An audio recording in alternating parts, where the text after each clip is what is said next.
Halo teman-teman, Assalamualaikum warahmatullahi wabarakatuh. Bagaimana kabar kalian? Semoga kalian tetap sehat selalu ya. Kali ini kita bertemu lagi dan mungkin kita akan melanjutkan video-video sebelumnya. Kita masih tetap membahas tentang program terapi okupasi untuk anak-anak berkebutuhan khusus. Nah, kali ini kita akan membahas program terapi okupasi untuk anak dengan ADHD. Mungkin kalian masih ingat apa itu ADHD. Secara umum ADHD itu dikenal sebagai anak hiperaktif. Atau mungkin kalau kita panjangkan istilah itu menjadi Attention Deficit and Hyperactive Disorder. Namun umumnya kita mengenal ADHD sebagai anak hiperaktif. Nah, kira-kira bagaimana sih program terapi okupasi untuk anak ADHD yang dapat kita terapkan di rumah ataupun di sekolah untuk kalian yang mungkin sebagai orang tua atau mungkin bagi kalian yang saat ini berprofesi sebagai guru. Nah, mungkin kalian nanti bisa mengembangkan program terapi okupasi untuk anak didik kita, yaitu untuk anak-anak ADHD. Teman-teman, mungkin kalian pernah membaca literatur tertentu tentang anak ADHD, bahwa pada umumnya anak ADHD itu kan memiliki beberapa gejala yang cukup mencolok, yaitu pertama adalah perilaku hiperaktivitas. Kedua adalah masalah terkait dengan kemampuan fokus dan konsentrasi mereka. Sehingga pada umumnya anak ADHD itu karena perilaku hiperaktivitas itu dan ketidakmampuan mereka untuk menjaga fokus dan konsentrasi, sehingga mereka itu umumnya bermasalah pada kegiatan pembelajaran. Oleh karena itu, pada umumnya terapi okupasi itu diberikan untuk anak ADHD bertujuan untuk meningkatkan kemampuan fokus dan konsentrasi mereka. Nah, selain itu juga bertujuan untuk meminimalisir perilaku hiperaktivitas. Namun perlu kalian ketahui, pada beberapa kasus dokter itu juga memberikan rekomendasi berupa terapi obat-obatan ya.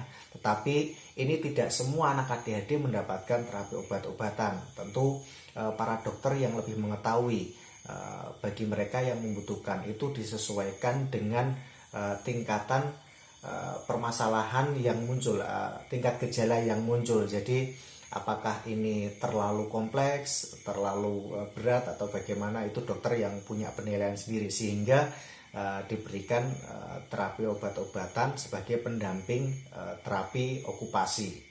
Namun demikian, terapi okupasi itu sangat penting untuk anak ADHD ya. Karena apa?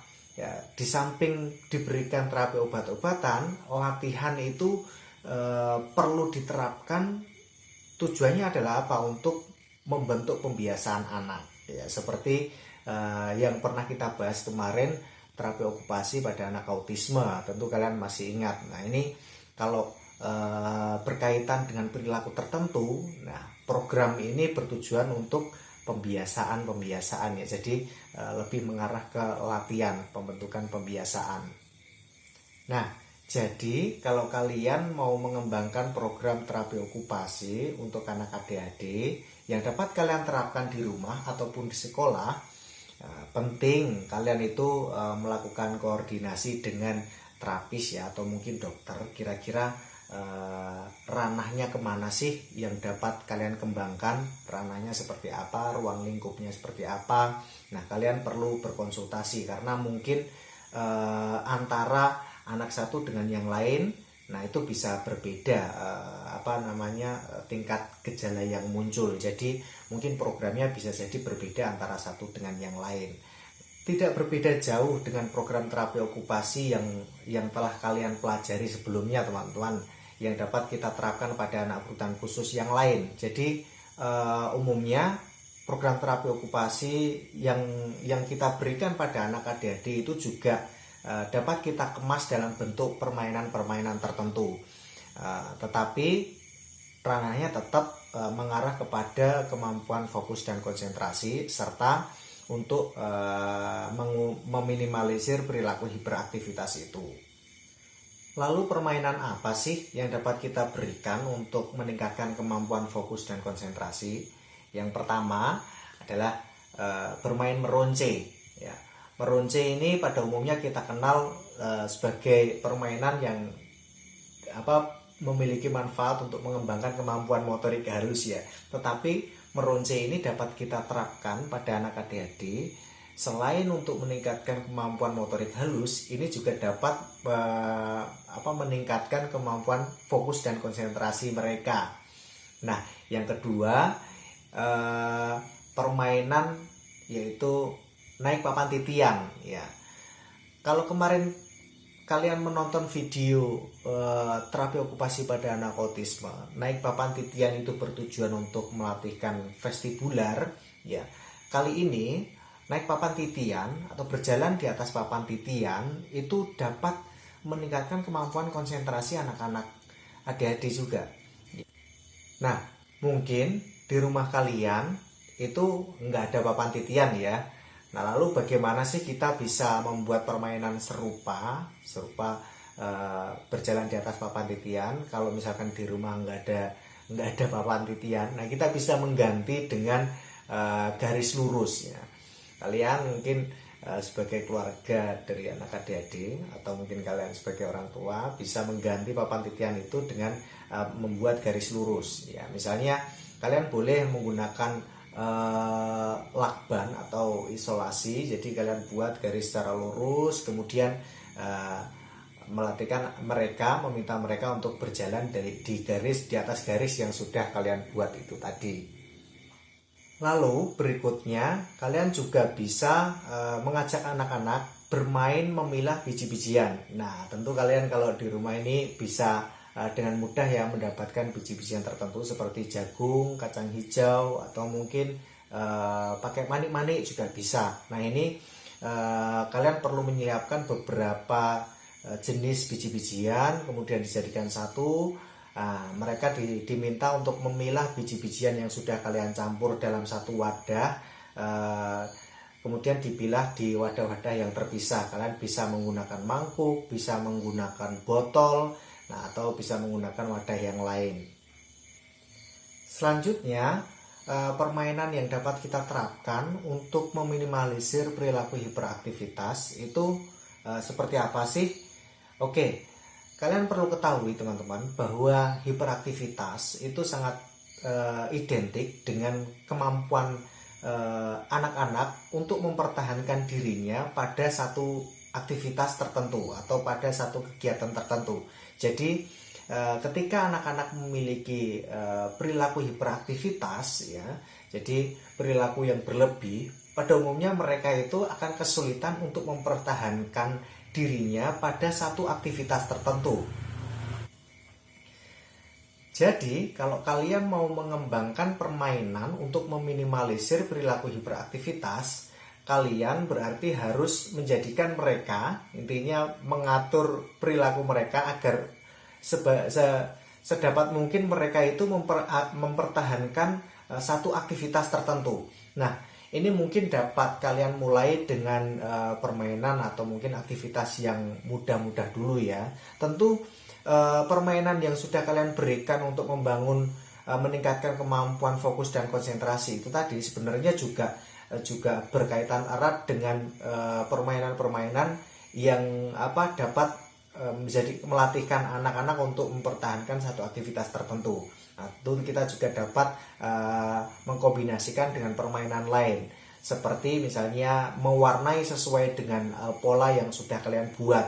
Nah, tentu mewarnai ini, pola yang kalian buat ini dengan pola yang paling sederhana dulu ya. Misalnya pola bangun datar yang berbentuk persegi, berbentuk lingkaran, berbentuk segitiga, dan lain sebagainya.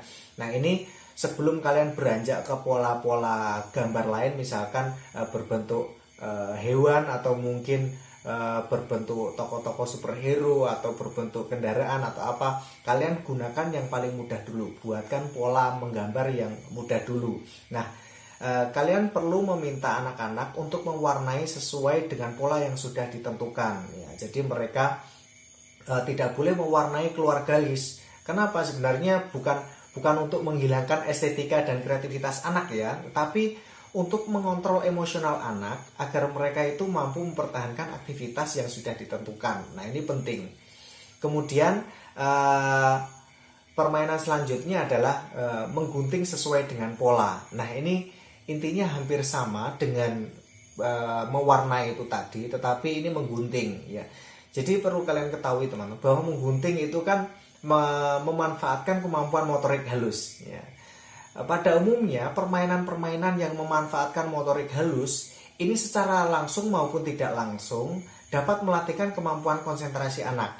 Nah, apalagi jika kemampuan menggunting bermain menggunting itu tadi kita berikan pola-pola tertentu ya, sehingga kemampuan konsentrasi mereka dan juga kemampuan mereka untuk mempertahankan aktivitas tertentu itu akan semakin terasah.